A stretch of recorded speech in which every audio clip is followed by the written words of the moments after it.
We want to get involved in the people first. Everyone's got a story. It's not about economic return.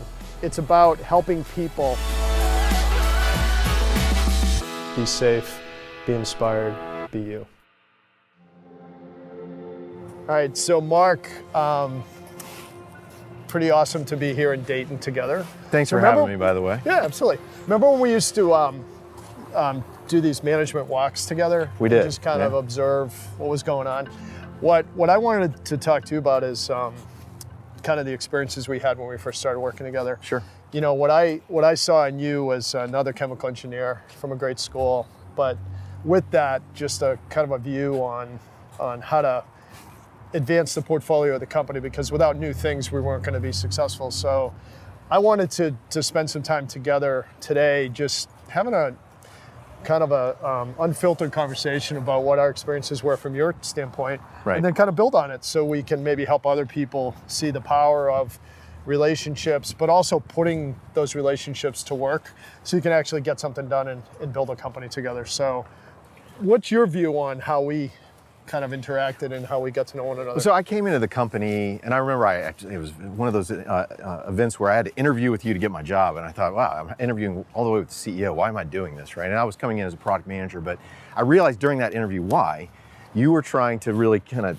take on this huge, really challenge which was reinventing the company. Mm-hmm. And you wanted to make sure you had the right people and understood the way they thought through things, and it was just a really convincing conversation. So you were creating a culture in the company that I knew that we could try things, we could fail forward, we could really rethink how we were going to do the entire business, and you kind of had our backs, right? And you were taking on this huge thing, but by being involved with that, you gave us the courage to do that, right?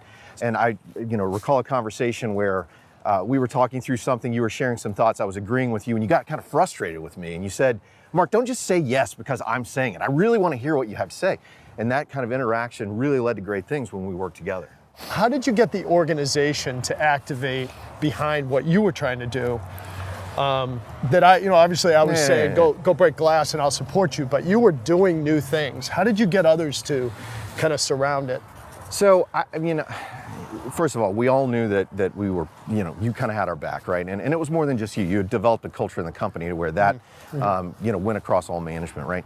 But the thing is we had been doing things the same way for so long that it had just become, this is the standard. And so even with very, products that have been around for 30 years, we tried to go out and talk to the market and really figure out maybe new angles to why they were interested in the product, why they continued to buy it, and just to be expressive around sharing what the market was actually saying with the rest of the team.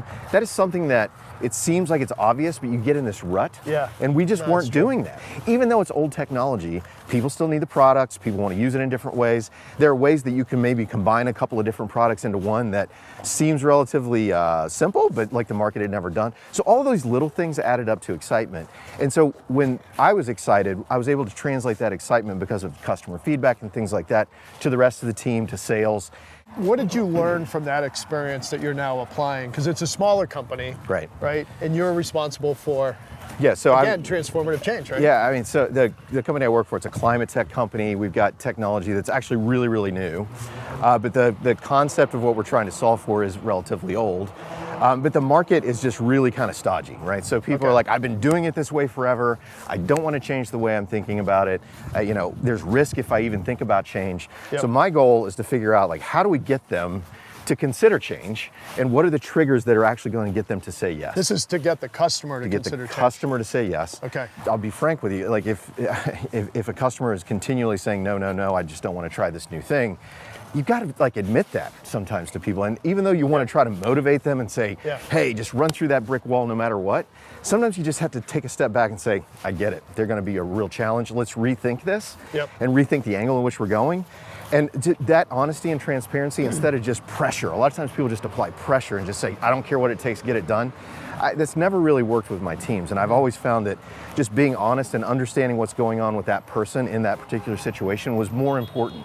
Some clients of SIY in the middle market that have older product lines and they're trying to transform to something new, a lot of times they don't have the resource to do deep market research to validate all their ideas. So there's a little more gut than maybe in a perfect situation you would Right. want. Based on the fact that you've worked big companies, you've been in transformation, we were in transformation together, Right. and now you're working in a situation that is in a different kind of transformation.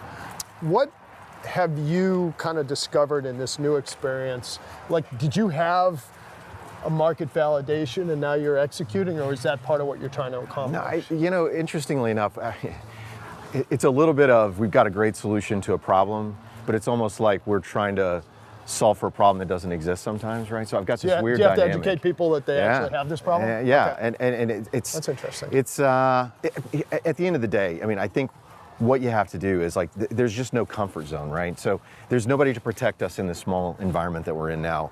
It's you live and die by your decisions, and you have to be confident in those decisions and be willing to do some of that risk taking. Yep. And that's the case with an older product line too. If you Yeah. recall back 10 years ago when we were looking at some of our products that were very, very mature, we still took little risks, but the risks Right. weren't like, hey, I'm gonna bury the company if I take this risk, but it was Right. risks that allowed us to learn and to educate Right. ourselves around like, well, the market's gonna react this way. So Sure. the thing that I do now is I'm just not afraid to take risk. That risk taking is critical to learn. How is your thought process different in that kind of a risk environment versus maybe earlier in your career when someone else had taken the risk to create Right. the opportunity for you to Right. do the job you were asked to do? Right. But now you're creating the opportunity, which requires you to make choices. So what's different about that? I think, in some of my experience in the past, when I had a big company around me and Yep. some of that risk was, I could take a long time to get things done. And even though we Yep. were always trying to operate with pace, there was still, like I could kind of take it easy and work carefully about what I did. In the environment I'm in now in a smaller company, and this is the case in any small company, you have to operate with pace. It's just about operating with pace and taking some of those risks quickly. So we say fail forward. That's an easy thing to say. But Sure. in this environment, you have to do that really fast and iterate really, Yeah. really quickly. What are your aspirations for yourself? I'm starting to reflect, and one of the big things that, it's, a lot of people say work-life balance. I once heard work-life harmony. I think that's maybe a better way to think about it. When I try to talk about harmony, a lot of times I get this glazed over look, right? Yeah. Because they're like, whatever, it's, I got this, I'm trying to take care of. So I listen a lot, right? So when I'm talking to people about things like work-life balance or harmony, I really listen to what they have to say. And so there are just little nuances about the way they think about things that really matter to them. And sometimes I challenge those things about Yeah. like, well, tell me more about that. Why would you think that way? Not in a negative way, it's just to learn more.